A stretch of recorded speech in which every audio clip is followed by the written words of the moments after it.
Well, welcome to Focus Today. It's not often we get to talk about a book that comes from a movie. Usually it's the other way around, but we are delighted to have with us today multiple award-winning author and terrific speaker. Eva Marie Everson's with us today, and she's authored the novel Unconditional, and I think you're going to find it pretty fascinating. By the way, there's a picture of it there on the screen. Let me encourage you to check it out online at Barnes & Noble, or at Barnes & Noble, or online at Amazon.com. It's put out by B&H Publishing Group, and get a copy of it today. And Eva, what a delight to have you. Where are you? Well, right now I'm at my home, in my home office in Orlando, Florida. Well, nice to have you. Well, fascinating story, and lead us through this, because it's even turned into a workbook.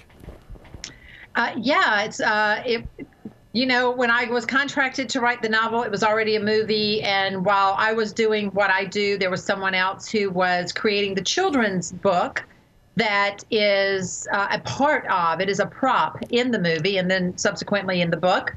And also the Bible study, and there's a leader's guide as well as the participant's guide. The leader's guide has a video with clips from the movie. All right. Well, give us a little hint of what it's about. I mean, and Poppa Joe and the whole 9 yards here. Yeah, Poppa Joe Bradford. He's a real person from Nashville, Tennessee. And he had a series of events that, you know, would have put any man down under the rug, so to speak. And he thought, well, Lord, what is my purpose? I don't understand what my purpose is. If all of this is happening to me, and it just seems like, you know, it's leading nowhere fast. But God was opening an incredible door for Poppa Joe to work with at-risk children. And so Unconditional tells the story of how Poppa Joe's ministry has impacted so many people, not just children, but also the adults that he has come in contact with. It's just a very moving story. I receive emails all the time from people saying, I never cry when I go to a movie, or my husband never cries when he goes to a movie. I never cry when I read a book, but I'm crying. Yeah. So, yeah, and then you laugh at the times that you're supposed to laugh. And it was fun for me to sit in the audience on opening night of the movie and hear people laughing when they should laugh and sniffling when they should cry. Now, did you have to watch it a couple of times to get your juices going, or were you able to catch it right away? No mercy. Did I have to watch it a couple of times? I watched it twice to start with. I watched it the first time just to know what the story was about. I'd already read the screenplay, but I knew that there were, you know, portions of the screenplay that ended up on the editing room floor. So I wanted to see what the flow was in the movie. And then the next time I watched it, it was to determine whose point of view I would tell the story from, or would I tell it from multiple points of view. And then once I made that decision, then I watched it a third time to see, I made the decision to make it from the point of view of Samantha Crawford. Could I get Samantha Crawford in every scene, or was she in fact in every scene? And I realized that there was only one scene that I could not make her a part of, and it was easy enough to delete that from the book. Then I started watching it scene by scene. So altogether, I probably watched it, you know, probably 50 to 100 times. What a project. Well, tell us, give us a little bit of a glimpse. What do you want folks to get out of this?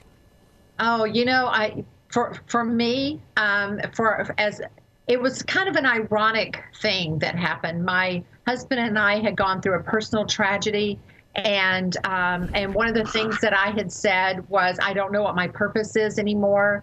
I don't know what I'm supposed to do with my days, even though I had a full-time job as a writer and a speaker and a ministry and all of that. This one particular tragic moment in our lives had removed a huge portion of my purpose. And then here comes this screenplay and this movie and this novelization opportunity. And I realized, as I boohooed on my desk, you know, I'd write a little bit and boohoo and write a little bit and boohoo, that that God leads us down a path, and sometimes it doesn't make sense to us. But as Poppa Joe says, it ain't a dead-end road if it leads you where you're supposed to be. Right. Yeah, that's kind of the subtitle of the title. Yeah. You know, what's interesting about that, because I think you're bringing out another aspect of this, and again, the book is entitled Unconditional. It's a novel, and there's a picture of it there on the screen for those watching on the Dove TV right now, put out by B&H Publishing Group. Check it out, Barnes & Noble, or online at Amazon. And that is, Eva, when it's, to me, I just heard the whole essence of you, how God took your tragedy, matched it with a story, and your heart at that moment when you were given this assignment probably couldn't have been better for you to go ahead and fulfill this task. You know, I really, we always say when we write fiction that it's a simple process. All you have to do is cut a vein and bleed. And this was one of those times when I really did. I went to the end of myself, and there were times when I just had to walk away and regroup. But I knew what it felt like to be Samantha. I knew what it felt like to lose what you thought was so important in life, and to think, well, then what do I do from here? You know, and for a moment want to end it all. What's the purpose if there is no purpose? And you know, God was so good to give me this, and I think I was able to pour that emotion into the book, and everyone who has read it has said, you caught the essence of what we were trying to do here. So the essence is serving others. Yeah, that's it in part, but you know, I think another part of it is what Little Firebird says, and the book, the children's book that Samantha Crawford is writing, it's called Firebird, and that's for sale too. It's a beautiful picture book for children. You know, little Firebird, the storm clouds would come, and he couldn't see the sun, and he loved the sunshine. He loved to bask in its glow, as the story goes. And his mother said, oh, the sun is still there. You just have to look for it. And toward the end, it's, you know, all you have to do is dance on the clouds or walk on the clouds. And so little Firebird found out that once you push back those dark clouds, the sun is still shining. And as she says at the end, it's as constant as its mother's love. You know, and what if God's love is unconditional? What if it is as constant as the sun that's always shining? Even when the clouds are dark, the sun is still there. Powerful. How has this assignment, this writing assignment, changed you? Well, for one thing, I found out what I can do in a matter of days. You were organized, you just didn't know it. That's right. This assignment came sort of last minute, and I did it in 15 days. I did what I usually do in 6 months in less than a month, and almost a half a month. And I really did. Like I said, I found out what I was made of. And again, it was that I was coming to the end of my season of grief. And so it was kind of like the bow that God put on my season and said, you know what, I'm still here. You still have a purpose. The sun is still shining. Always walk on the clouds. You know, the whole theme of unconditional love is such a big one, and yet so many Christians suffer with that. They just can't seem to get a handle on that. What can you say to that? You know what? I'm a mother and a grandmother, and so far my grandchildren are perfect, so I can't really say anything about them. But, you know, my children have certainly disappointed me in my life, and they've done things that, really wish you hadn't done that. But it didn't mean I stopped loving them. And in fact, my love grew stronger for them during that time, because I realized that at some point in my life, my parents rolled their eyes and said, oh, I really wish you hadn't done that. Yeah. And yet they loved me through it. I encountered people in ministry who say, I did this one bad thing and my parents kicked me out, or, you know, I made a wrong turn in the road and my parents said, oh, you're not our child anymore. I cannot imagine that. And when I counsel parents who are having difficult times with their children, the first thing I say to them is, you are the mirrored image of the Father. Remember that. And just knowing that there's nothing my children can do that will ever stop me from loving them. And there's nothing I can do that will ever stop God from loving me. And in fact, his love, I guess you could say kind of the talons of his love go deeper into the ground, and that those roots go deeper into the ground, because he's like, no, no, no, you're mine, and I will hold on.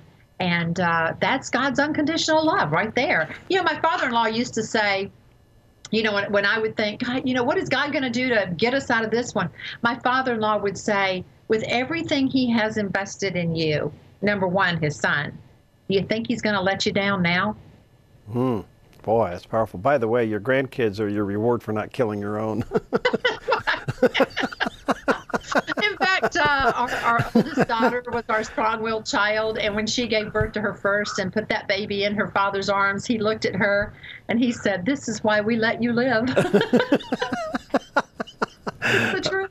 That's the truth. When people are going through a personal tragedy, and obviously you've experienced that, how did you get a hold of unconditional love? How did you not say, God, where are you now? Why did this happen?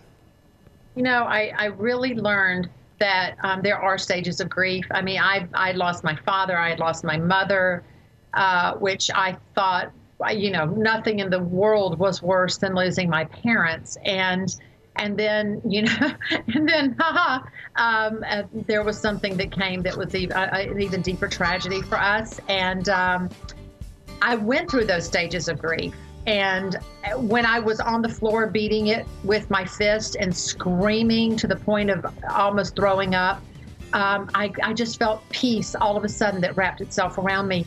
I think Christians try to keep themselves from going through the stages of grief, and God never intended that. Yeah. That's when we feel him. That's when we know he's real. Even in those moments when we think, I don't feel you right now, oh, he's there. He's letting me get through it. Great words. Thank you, Eva. Again, the book is entitled Unconditional, and a picture of it there on the screen. Get a copy of it, put out by B&H Publishing, and be aware of all of the other things. It'll be a follow-up with children's books and workbooks as well, so it's a great story. Thank you, Eva. Keep up the good work. Can't wait till your next 15-day assignment comes out. Yeah, I only have a few more months and the next one's due, so. All right, have a great day. All right, blessings to you. Thank you. Bye-bye. Thanks, you too. Bye-bye.